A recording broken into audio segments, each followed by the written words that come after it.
बड'लेटेस्ट आपडेटआव बयखौबो बरायबाय। दिनैनि रादाबखौ फरायदों आं प्रमद खाख्लारि। मोनसे ब्रेकिं निउज। फिन बर'नि गोदान हाथियार हमग्रा आफादनि जोनोम।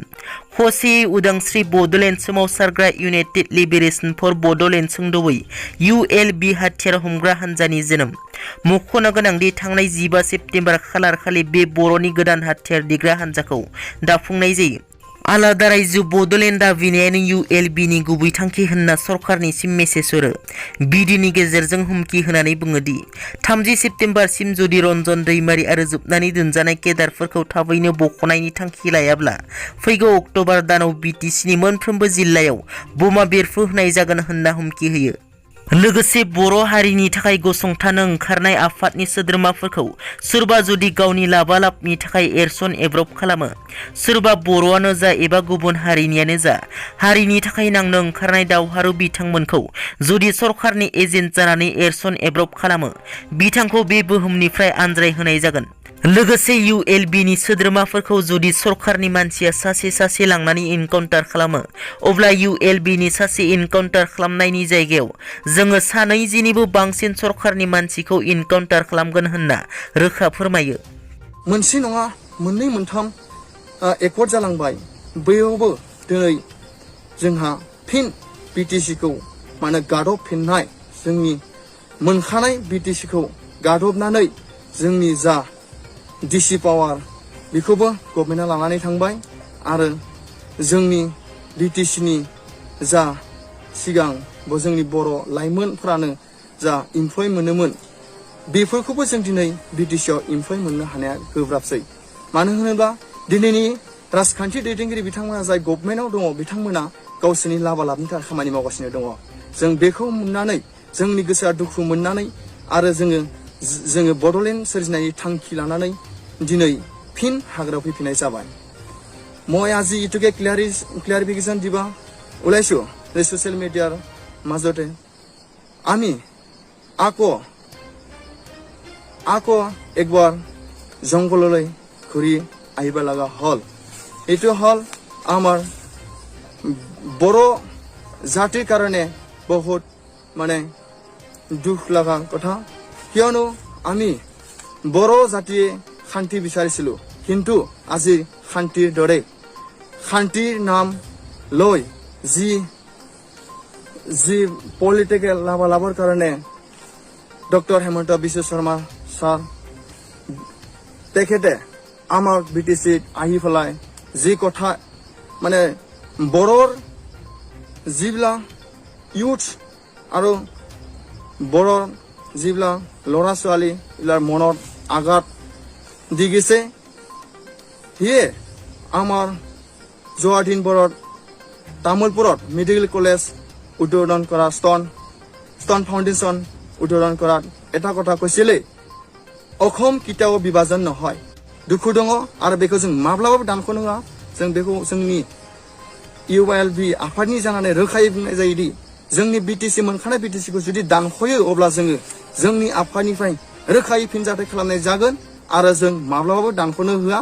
आं बेखौनो जोंनि BTR गभर्नमेन्ट आरो आसाम गभर्नमेन्टखौ खावलायो, जोङो आसाम BTC-आव फैगौ अक्ट'बर मांखोनि सिगां सेप्तेम्बरनि लास्ट 30 सेप्तेम्बरावलागि जुदि रन्जन दैमारि सार आरो बिथांजों लोगोसे जिखिनि केडार बिथांमोना जोबथेसालियाव हाबनानै दङ, बिथांमोनखौ जा गभर्नमेन्टआव दङ, BTR गभर्नमेन्टआव दङ, बिथांमोना थाबैनो जुदि बिथांमोनखौ बहननायनि जुदि थांखि लायाब्ला बिथांमोनखौ जोङो BTC-निफ्राय बिथांमोनखौ आउट खालामनाय जागोन आरो बिथांमोनखौ जों रोखायै फोरमायो, जोंनि फैबाय थानाय अक्ट'बर माहायाव जों BTC-आव गासै जोंनि मोनफ्रोमबो जिल्लायाव जोङो बम ब्लास्ट खालामनाय जागोन आरो सरकाराव थानाय बिबानाव थानाय बिबानगिरि बिथांमोनखौ आं हुमखि होयो।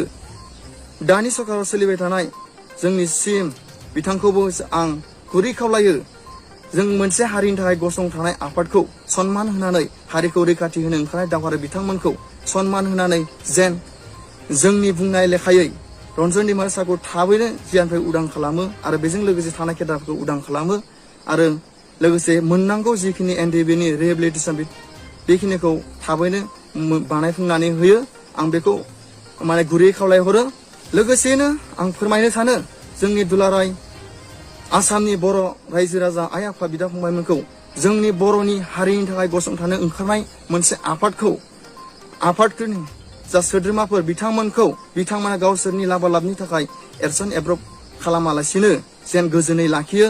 सोरबा जुदि जोंनि बर' सुबुङानो जा सोरबा गुबुन जाथिनियानो जा जोंनि हारिनि थाखाय नांनो ओंखारनाय दावहारु बिथांमोनखौ जुदि सरकारनि एजेन्ट जानानै एरसन एब्रब खालामो बिथांमोनखौ जोङो डाइरेक्टलि बुङो, जों थोंगोथोङै बुंगोन बिथांखौ जों बे बुहुमनिफ्राय आनज्रायहैनाय जागोन। आरो लोगोसेयैनो जोंनि मेम्बारफोरखौ जुदि सरकारनि मानसिया लांनानै सासे इनकाउन्टार खालामो अब्ला जोंनि सासे इनकाउन्टार खालामनायनि गेजेराव जोङो 20निबो बारा सरकारनि मानसिखौ जों इनकाउन्टार खालामगोन। आरो बेखौनो आं रोखा फोरमायबाय जोंनि बिटिआर गभर्नमेन्टखौ आरो आसाम गभर्नमेन्टखौ। बेखायनो आं दिनैनि समाव गोथार दिनैनि 15 सेप्तेम्बर 2021 इंआव जोंनि ULB आफादा जोनोम सान होननानै जों बेखौ इस्टाब्लिश खालामगोन। बेजों लोगोसे जोंनि आफादनि मोनसे गोख्रों दैदेनगिरि हिसाबै जोंहा दङ सासे, बिथाङा जादों फाउन्डार बि मोगथां। बेजों लोगोसे एसिस्टेन्टआव दङ जोंहा बि खौसेथि। बेजों लोगोसे दङ जोंहा सनितपुर जिल्लानि डिस्ट्रिक्ट कमान्डार बि मोब्लाव आरो धेमाजि जिल्लानि दङ बि मोगथां कमान्डार आरो बेजों लोगोसे दङ चिरां जिल्लानि बि रैरुब आरो बेजों लोगोसे दङ बाक्सा जिल्लानि बि मैब्रुब आरो बेजों लोगोसे दङ जों क'क्राझार जिल्लानि बि सौख्रुब। बेजों लोगोसे दङ धुबुरी जिल्लानि बि खांख्राय। बेखिनिखौनो जोङो फोरमायथिनानै दिनै रोखायै फोरमायहरनाय जे दुलाराय आसाम आरो भारत हादरनि गेजेराव मोनसे गोदानै बर'नि हारिखौ रैखाथि होनो ओंखारनाय मोनसे गोदान आफाद जोनोम जाबाय होननानै जों दिनै रोखायै फोसावबाय।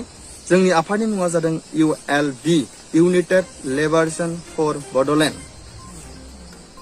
बेखिनिखौनो बुंनानै आं जोंनि जा फोरमायहरनाय ससियेल मिडियानि गेजेरजों फोरमायहरनाय थांखि बेखौ एसेबां फोजोबबाय। बेजों लोगोसे आं फोरमायो जेसेबां हायो जोंनि बे फोरमायहरनाय रादाबखौ गासैबो ससियेल मिडियायाव जेन शेयार खालामो। आं बेखौनो बुंनानै आंनि बिबुंथिखौ एसेबां फोजोबबाय। जय बर' हारिनि जय बर' हारिनि जय बर' हारिनि जय।